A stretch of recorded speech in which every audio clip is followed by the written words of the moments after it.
Bonjour à toutes et à tous. Quand on est entrepreneur digital francophone en Israël, il y a un sujet incontournable, la fiscalité. C'est bien plus qu'une simple formalité, c'est vraiment la clé pour sécuriser et faire grandir son activité. Alors on va décortiquer ça ensemble pour que tout devienne plus clair. Voilà la grande question, celle qui revient tout le temps. Si les clients sont à l'étranger, si l'argent arrive sur un compte en euros ou en dollars, est-ce qu'on doit vraiment payer des impôts en Israël? Eh bien, la réponse n'est pas si simple qu'on pourrait le croire. Pour que ce soit bien concret, on va suivre l'exemple de Sarah. Imaginez, elle vient d'arriver de France, elle s'est installée à Tel Aviv et elle cartonne avec sa boutique en ligne sur Shopify. Son cas est parfait pour comprendre les enjeux. Au début, Sarah, comme beaucoup d'autres, s'est dit « Logique, mes clients ne sont pas ici, donc mes revenus ne sont pas concernés par les impôts israéliens ».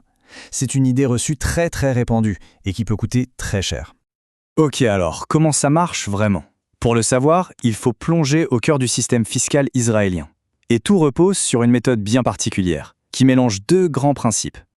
Cette fameuse méthode, c'est la Shita Meshulavet, la méthode combinée. C'est vraiment la pierre angulaire de tout le système. Une fois qu'on a compris ça, on sait exactement qui doit payer des impôts ici et sur quoi. Donc, cette méthode combine deux choses. D'un côté, le principe de territorialité, un revenu généré en Israël est taxé en Israël. Ça, c'est assez classique. Mais là où tout bascule, notamment pour les résidents comme Sarah, c'est avec le deuxième principe, celui de la personnalité. Et ça, c'est le point absolument crucial. Ce qui compte, ce n'est pas où se trouve le client final, mais bien d'où l'activité est pilotée. Pour un résident fiscal israélien, tous les revenus mondiaux sont potentiellement imposables. C'est la règle d'or à retenir. Bon, la théorie, c'est une chose, mais en pratique, ça se passe comment? Pour Sarah, concrètement, quelles sont les démarches à faire pour être en règle? C'est parti pour les étapes incontournables. Il y a un trio essentiel à connaître. Tout entrepreneur indépendant doit s'enregistrer auprès de 3 administrations. Le Mas Haknasa pour l'impôt sur le revenu, le Ma'am pour la TVA et bien sûr le Bitua Leumi pour la sécurité sociale. Impossible d'y couper. Dans le cas de Sarah, avec ses 400 000 shekels de chiffre d'affaires, elle dépasse de loin le plafond du statut Osek Patour. C'est un régime simplifié exempté de TVA. Du coup, pas le choix, elle doit s'enregistrer comme Osek Mourché, c'est-à-dire assujettie à la TVA. Alors, être Osek Murch, ça implique une gestion quotidienne assez précise, surtout quand on a une activité digitale qui vise le monde entier. Voyons un peu comment ça s'organise. Et là, attention, une information capitale et une très bonne nouvelle. Pour toutes les ventes que Sarah fait à ses clients en Europe ou aux États-Unis, le taux de TVA est de 0%. Oui, 0. Pourquoi? Parce que c'est considéré comme de l'exportation de services. Et ça, c'est un avantage énorme.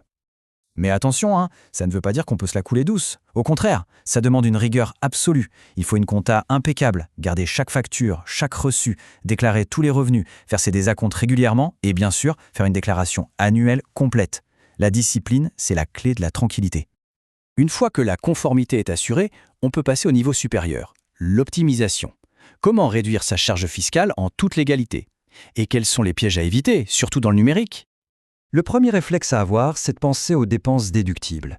Pour une activité comme celle de Sarah, ça peut être les commissions de Shopify, les frais Stripe, les budgets de pub sur Google ou Facebook, les abonnements au logiciel et même une partie du loyer si le bureau est à la maison.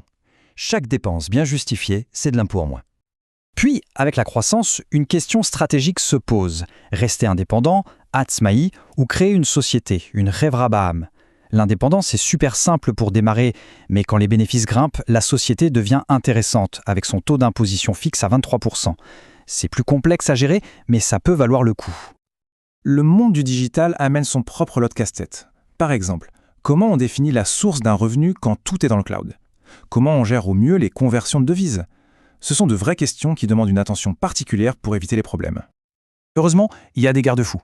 Israël a signé plein de conventions fiscales avec d'autres pays, dont la France. Le but, c'est simple, éviter qu'on se retrouve à payer des impôts 2 fois sur le même revenu. En général, on peut déduire l'impôt déjà payé à l'étranger de son impôt israélien.